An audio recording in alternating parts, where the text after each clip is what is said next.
ഇതാരാ വന്നേക്കുന്നതെന്ന് അറിയാമോ? നമ്മളൊരു നറുക്കെടുപ്പ് നടത്തിയില്ലേ, മായാവി വ്ളോഗ്സ് ജെറിൻ. അവൻ എന്നെ കാണാൻ ഇങ്ങോട്ട് വന്നേക്കാണ്. ഞാൻ അങ്ങോട്ട് ചെന്ന് ഞെട്ടിക്കുന്നതിന് മുമ്പേ അവൻ എന്നെ കാണാൻ ഇങ്ങോട്ട് വന്ന് ഞെട്ടിച്ചേക്കുവാണ് കേട്ടാ. അവൻ എന്നെ ഇങ്ങോട്ട് കാണാൻ വന്ന് സുരേന്ദ്രൻ ചേട്ടന്റെ വീട്ടിൽ പോയി സുരേന്ദ്രൻ ചേട്ടനെയും കൂടെ വിളിച്ചുകൊണ്ട് വന്ന് എന്നെ കാണാൻ വന്നേയാണ് കേട്ടോ. അപ്പൊ ഞാൻ അതുകൊണ്ട് അവന്റെ അടുത്ത് പറഞ്ഞു, ഞാൻ അവിടെ വന്നിട്ട് നിന്റെ കൂടെ വന്ന് ചായ കുടിക്കാൻ വരത്തോളം എന്നൊക്കെ പറഞ്ഞു. പിന്നെ അവൻ ഉച്ച കഴിഞ്ഞിട്ടാണ് വന്നത് കേട്ടോ.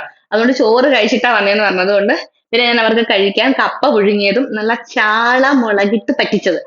നമ്മുടെ ഇവിടെയൊക്കെ ചാള മത്തി എന്നൊക്കെ പറയും. നിങ്ങളോട് എന്താ പറയുന്നത് എനിക്ക് അറിഞ്ഞൂടാ. അപ്പൊ ഇതിന് ചാള എന്നാണ് പറയുന്നത്. ഇതിന്റെ ഒരു പരന്ന മീനാണ് മത്തി എന്ന് പറയുന്നത് കേട്ടോ. അപ്പൊ അതും കഴിക്കാൻ കൊടുത്തു, കട്ടൻ ചായയും കൊടുത്തു. അപ്പൊ ഞങ്ങൾ എല്ലാവരും ഉണ്ടായിരുന്നു. തുമ്പൂസിനെ ഇതിനകത്ത് കാണുന്നത് തുമ്പൂസാണ് ഇതിനകത്ത് കൂടുതലും ക്യാമറ എടുത്തേക്കുന്നത് കേട്ടോ. പിന്നെ നമ്മുടെ സുധീഷ് ചേട്ടനും അബിയൊക്കെ നമ്മൾ മുത്തപ്പന്റെ അമ്പലത്തിന്റെ അവിടെ ചെന്നിട്ട് അതിനുള്ള വീഡിയോ കോൾ ചെയ്ത് നമ്മളെ കാണിച്ചിരിക്കുകയാണ്. പിന്നെ നമ്മൾ യൂട്യൂബിൽ എങ്ങനെ വീഡിയോ പാട്ടിന്റെ റീൽസ് ഒക്കെ എങ്ങനെ എടുക്കുന്നതെന്ന് സുരേന്ദ്രൻ ചേട്ടന് പറഞ്ഞു കൊടുത്തു കേട്ടോ.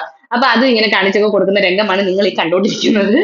പിന്നെ അത് കഴിഞ്ഞിട്ട് അന്നത്തേന് 4 മണിയൊക്കെ ആയി. പിന്നെ നമ്മൾ ചായ ഇട്ടു. പിന്നെ ഇതിന് ഏട്ടനൊക്കെ ഇവിടെ പറയുന്നത് എനിക്ക് കൊളസ്ട്രോൾ എന്നാണ് പറയുന്നത് കേട്ടോ. നമ്മൾ കൊളസ്ട്രോൾ കൊടുക്കാന്ന് പറയും. അതായത് പരിപ്പ് വടയും ഉഴുന്നുവടയൊക്കെ ഉണ്ടായിരുന്നു. അതും കഴിക്കാൻ കൊടുത്തു. അപ്പൊ നമ്മൾ കുറെ നേരം ഇരുന്ന് കാര്യമൊക്കെ പറഞ്ഞു. അല്ല വയ്യാതിരിക്കുന്നത് കൊണ്ട് തന്നെ കൂടുതൽ സംസാരിക്കാനോ അങ്ങനെ ഒന്നും പറ്റിയതൊന്നും ഇല്ല.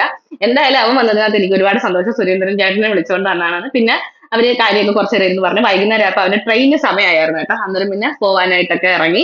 അപ്പൊ ഞങ്ങൾ കുറച്ച് ഫോട്ടോസ് ഒക്കെ എടുത്തു. അവൻ ഇതുവരെ ഞാൻ ഈ ഫോട്ടോയിൽ ഇട്ട് കൊടുത്തില്ല കേട്ടോ, ഇട്ട് കൊടുക്കണം. അപ്പൊ അങ്ങനെ ടാറ്റയൊക്കെ പറഞ്ഞു. ഒരുപാട് സന്തോഷം സത്യം പറഞ്ഞാൽ. എനിക്ക് അവൻ ഇങ്ങോട്ട് വന്ന് കാണണമെന്നുണ്ടായിരുന്നു, ഞാൻ അങ്ങോട്ട് ചെല്ലുന്നതിന് മുമ്പ് കേട്ടോ. അപ്പൊ ഞാൻ ഇനി അവനെ തൃശ്ശൂർ ചെന്ന് കാണാനായിട്ട് ഇരിക്കുകയാണ്. അപ്പൊ അവര് ടാറ്റയൊക്കെ പറഞ്ഞു പോയി. അപ്പൊ ഞാനും ടാറ്റയൊക്കെ പറഞ്ഞു. പക്ഷെ നല്ല മഴയൊക്കെ ഉണ്ടായിരുന്നു കേട്ടോ. അപ്പം ഒരുപാട് സന്തോഷം. അവൻ ഇത്രയും